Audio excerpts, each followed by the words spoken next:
Oui, la Monsieur le députée. Président, merci de me donner la parole.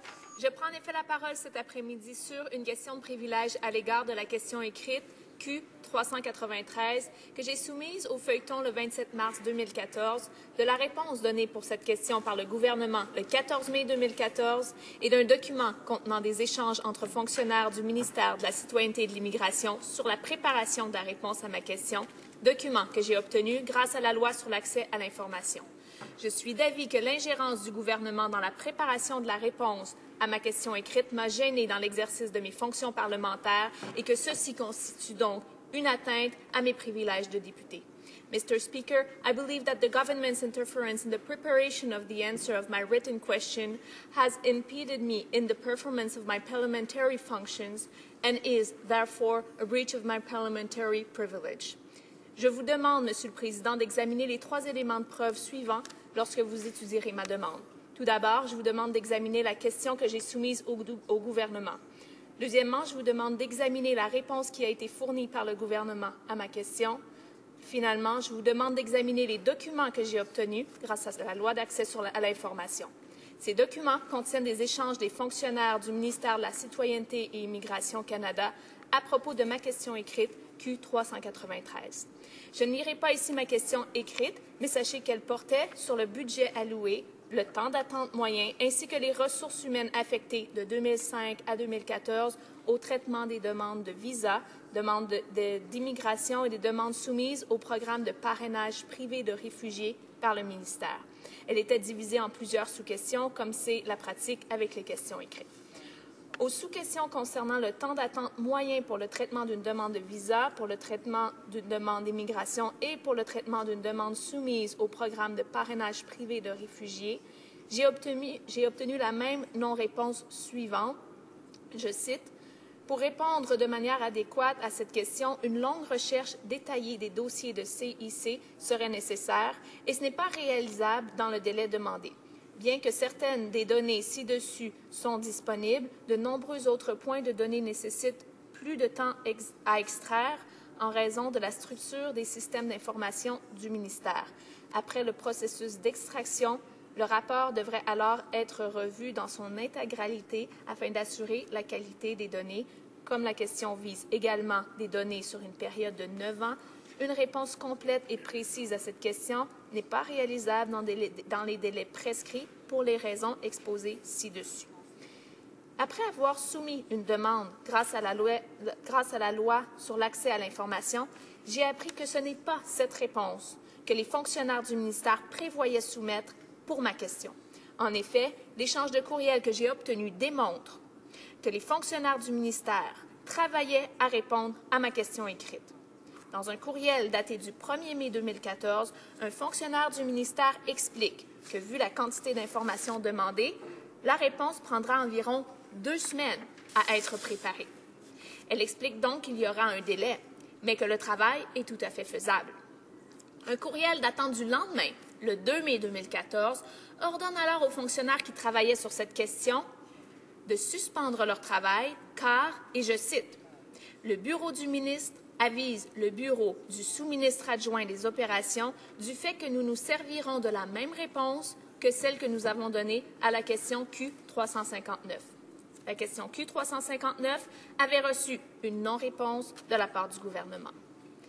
An email dated the next day, May 2nd, 2014, then ordered the officials who worked on this issue to stop their work because, and I quote, the office of the minister has come back to advise the office of the Assistant Deputy Minister for Operations that we will use the same response we provided to Q359. Question Q359 received a boilerplate non-answer from the government. Les questions de privilège ont été soulevées à plusieurs reprises dans cette Chambre au sujet des questions écrites. Chaque fois, le président en question a jugé qu'il ne lui incombe pas de déterminer si le contenu des documents déposés à la Chambre est exact. Je comprends ce principe, Monsieur le Président. Et ce n'est pas la nature de la réponse qui pose problème ici, mais bien le fait que le bureau du ministre a fait obstruction aux travaux des fonctionnaires du ministère. Le bureau du ministre s'est immiscé dans le travail des fonctionnaires pour empêcher ces fonctionnaires de produire une réponse satisfaisante à ma question écrite. Monsieur le Président, je juge que cette forme d'obstruction est une atteinte à mes privilèges fondés de prime abord.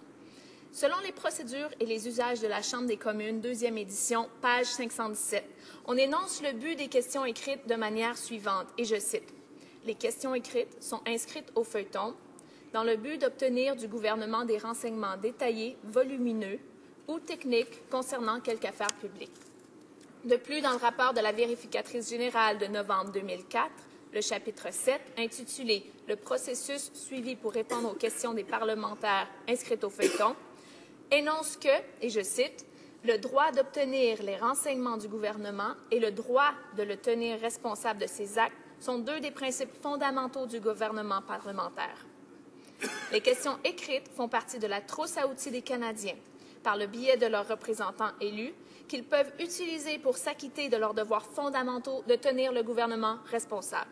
Le gouvernement ne peut s'ingérer dans la préparation des réponses, il doit laisser ses fonctionnaires faire leur travail. La 2e édition de la procédure et des affaires de la Chambre énonce à la page 109 que, pour qu'il y ait à première vue matière à question de privilège, la présidence doit être convaincue que les faits confirment les propos du député selon lesquels il a été gêné dans l'exercice de ses fonctions parlementaires et que la question a un lien direct avec les délibérations du Parlement. Le comité permanent de la procédure et des affaires de la Chambre a aussi affirmé ce qui suit dans un rapport publié en 2005. La barre servant à déterminer s'il y a atteinte au privilège est nécessairement haute et, dans un corps de député, il doit y avoir un lien étroit avec ses activités parlementaires. J'aimerais, Monsieur le Président, donc vous démontrer comment l'ingérence du ministre dans la préparation de la réponse à ma question écrite a eu une incidence directe sur ma capacité à exercer mes fonctions de parlementaire. En février et mai dernier, cette Chambre a procédé à l'étude en 2e lecture du projet de loi C-24, loi modifiant la loi sur la citoyenneté et d'autres lois en conséquence. En juin, le Comité permanent de la citoyenneté et de l'immigration, sur lequel je siège, a également effectué son étude sur le même sujet. Vous pouvez donc constater qu'il existe un lien direct entre l'obstruction du ministre et les délibérations du Parlement. En effet, lors de l'étude du projet de loi C-24, le gouvernement a dit à plusieurs reprises vouloir éliminer les arriérés de demande et réduire à moins d'1 an les délais de traitement de demande d'immigration d'ici 2015-2016. Pour y arriver, le gouvernement a prévenu éliminer certaines intermédiaires dans le processus d'octroi de citoyenneté. Néanmoins, nous savons qu'en général, les arriérés de ce type de demande ont doublé en 7 ans, alors que les délais de traitement, de leur côté, ont doublé en 4 ans, passant de 15 mois en 2009 à 31 mois à la fin de l'exercice 2013-2014. Vous comprendrez qu'il aurait été primordial à mon travail de député de mieux comprendre les détails auxquels font face ces demandeurs, incluant le nombre de demandes ainsi que les budgets affectés au traitement de ces demandes pour pouvoir effectuer une étude complète de ces 24 et en avoir une meilleure compréhension. Il devient de plus en plus évident que les délais de traitement de demandes imposent des fardeaux fiscaux et psychologiques aux familles en attente de réponse. C-24 a imposé des délais d'attente supplémentaires à des milliers de résidents permanents qui étaient désireux d'intégrer la famille canadienne et qui s'apprêtaient à soumettre leur application. Une réponse adéquate à ma question écrite m'aurait permis d'avoir une idée beaucoup plus juste de l'ampleur du problème, ainsi que d'être dans une meilleure position pour présenter des solutions alternatives à la réduction des délais de traitement et des arriérés. Dans la 21e édition d'Erskine May, l'outrage est décrit ainsi. Tout acte ou toute omission qui entrave une Chambre ou l'un de ses membres ou de ses fonctionnaires dans l'exercice de ses fonctions ou qui tend à produire un tel résultat peut être considéré comme un outrage, même s'il n'existe aucun précédent à l'infraction. Vu tous les faits que je viens de mentionner, je crois qu'il n'existe aucun doute, Monsieur le Président, que l'obstruction du ministre de la Citoyenneté et de l'Immigration dans la rédaction de la réponse à ma question écrite Q393 constitue un outrage et une violation à mes privilèges de député qui ont affecté ma capacité d'exercer mes fonctions parlementaires. Pour faciliter votre étude, Monsieur le Président, je vous soumets des copies de ma question écrite Q393, de la réponse du gouvernement et du document que j'ai obtenu grâce à la loi sur l'accès à l'information. Monsieur le Président, si vous trouvez qu'il y a lieu de prime abord, si vous trouvez qu'il y a eu de prime abord atteinte à mes privilèges de député, je serai prête à présenter une motion appropriée lorsque viendra le temps. Merci, M. le Président.